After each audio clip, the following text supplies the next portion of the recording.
Garbage and sewage continues to pile up right at the border, separating Naco, Arizona and Naco, Sonora, leaving residents worried and health officials doing what they can to keep citizens as safe as possible. At any time we have raw sewage into a community area, we want to take preventive steps. Steps like this vaccination clinic aimed at curbing the potential effects of this pipeline, which has been leaking raw sewage, with authorities declaring a state of emergency back on September 9th. Community leaders gathered at the Naco fire station answering questions, addressing concerns, and vaccinating residents, while also doing house calls. Francisco and Lydia Romo weren't able to physically attend the clinic, but they're still getting their shots.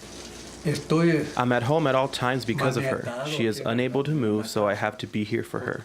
The Romos are getting protected from a spill that's been happening on and off, but this is the first time it's flowed into residential areas. With consistent flows roughly quarterly, that can range anywhere from a couple of weeks to 4 or 5 months. A sole source water aquifer provides water to Naco, Arizona, Naco, Sonora, and is pumped to residents in Bisbee. So the health concern here is how much of this sewage could potentially make its way through the soil and pollute the groundwater supply. Several lab tests are being done, checking for E. coli, fecal coliforms, nitrates and nitrites, heavy metals, volatile organics, and more. Officials say plans for temporary repairs are underway, but they're looking for a permanent solution involving governments from both sides of the border. To fix it completely is the responsibility of Mexico.